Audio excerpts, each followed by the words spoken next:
इसकी इतनी प्रधानता है, क्यों इसकी पुण्यता है? ऐसा क्या है एकादशी में जो इसकी पुण्यता मानी जाए? कौन है ये जो भगवान नारायण तक एकादशी का व्रत करते हैं? सुभद्रा जी को भगवान जगन्नाथ ने, जगदीश ने एकादशी का व्रत कराया था। बद्रीनारायण भगवान को माता लक्ष्मी ने एकादशी का व्रत कराया था। क्यों?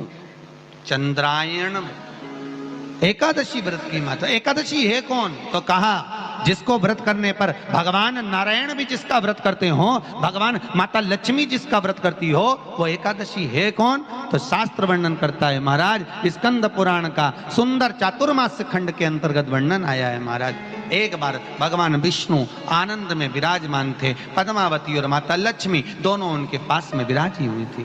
भगवान लक्ष्मी और पद्मावती दोनों बैठी हैं, एक सिर के पास, एक चरण के पास। कुछ समय बाद वहीं पर ब्रह्मदेव का आगमन हुआ और ब्रह्मा जी आगमन पाकर भगवान नारायण पद्मावती से लगकर उठे और उठकर लक्ष्मी की ओर झुके। झुकने पर इन तीनों के समागम से भगवान नारायण के हृदय चित्त से एक कन्या प्रकट हो गई। उस कन्या का नाम एका था। क्या नाम था? एका। अब 10 उसके गुण इतने प्रबल थे, वो 10 गुण उसके बड़े प्रबल थे कि वो एका जिसको निहारती थी उसको संपदावान बना देती थी।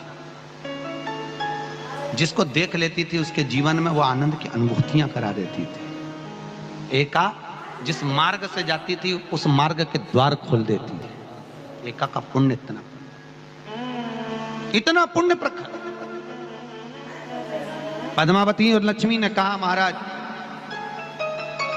ये बेटी आपके द्वारा निर्मित हुई है, इसका कन्यादान करना चाहिए। हमारे यहाँ हिंदू धर्म में रीति है, जिस दिन कन्यादान करा जाता है उस दिन व्रत रखा जाता है।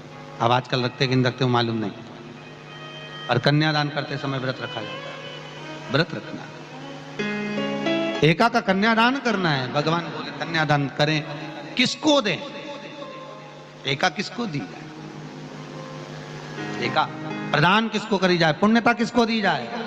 भगवान नारायण ने उसी समय लक्ष्मी और पद्मा से पूछा, तुम एकादशी के दिन जब आप जल शंकर को चढ़ाने तो रोज ही जाते, जब एकादशी का दिन रहे और शंकर जी के मंदिर में आप जल समर्पित करें तो 3 बार मुख से स्वधा स्वधा स्वधा या स्वधा स्तोत्र का पाठ, जिसमें 12 श्लोक 2-4 हैं। पैसा तो आ रहा है पर घर में टिक नहीं रहा। डॉक्टर में, पुलिस में, एक्सीडेंट आदि में, कहीं गलत जगह पर व्यसन में अगर पैसा जा रहा है, जुए में, मांसाहार, मदिरा पान, या कहीं आया पैसा, पैसा आने में कमी नहीं, आ रहा है पर टिक नहीं रहा, रुक नहीं रहा।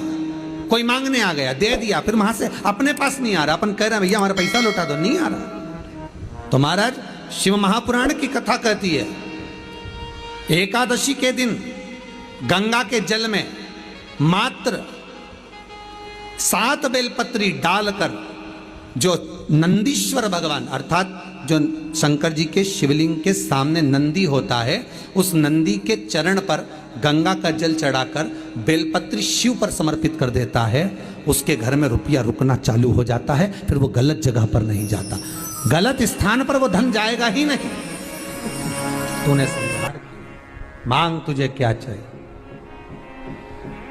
एकादशी ने भगवान विष्णु से कहा, नाथ प्रभु वर दे दो, मृत्यु लोक में जो मनुष्य मेरा व्रत करेगा, चाहे जलचर, थलचर, वायुचर या सांसारिक मनुष्य, मेरा अगर एकादशी का व्रत करेगा, प्रभु उसके यहाँ धन धान्य वैभव सुख संपदा बढ़ेगी और उस जीवात्मा को नरक नहीं भोगना पड़ेगा, सीधे वैकुंठ का उसको वास मिलेगा। जब जीव आत्मा को लेकर चला जाएगा, यम के दूत जब बंदी बनाकर ले जा रहे होंगे उस जीवात्मा को, जिसके प्राण छूटे होंगे, यम के दूत जब बंदी बनाकर ले जा रहे होंगे, तब मुझे वर दो कि मैं इसका हाथ पकड़कर बेतन्नी से पार उतार कर सारे नरकों से निकालती हुई आपके धाम में लेकर आऊं। भगवान ने वर दे दिया, तथास्तु। हे एकादशी सुनो, मृत्यु लोक का मनुष्य अन्न का त्याग कर कर, क्योंकि अन्न में एकादशी के दिन पाप पुरुष रहता है, अन्न का त्याग कर कर एकादशी के दिन जो मनुष्य तुम्हारा व्रत धारण करेगा, उस व्रत को करेगा और उस व्रत को धारण करेगा, उसकी मनोकामना पूर्ण होकर वो मेरे ही धाम को जाएगा। ये तो हुआ एकादशी के जन्म की कथा। एकादशी के दिन गंगा के जल में मात्र 7 बेलपत्री डालकर जो नंदीश्वर भगवान अर्थात जो शंकर जी के शिवलिंग के सामने नंदी होता है, उस नंदी के चरण पर गंगा का जल चढ़ाकर बेलपत्री शिव पर समर्पित कर देता है, उसके घर में रुपया रुकना चालू हो जाता है। फिर वो गलत जगह पर नहीं जाता, गलत स्थान पर वो धन जाएगा ही नहीं। बेटा अगर व्यसन में पड़ा हुआ है, मदिरापान में पड़ा हुआ है, मांसाहार में, जुए आदि में जा रहा है, तुम्हें लग रहा है कि मेरा बेटा गलत मार्ग पर जा रहा है, ये मित्र दोस्ती गलत हो रही है, वो सही जगह पर आ जाए। करना है एकादशी।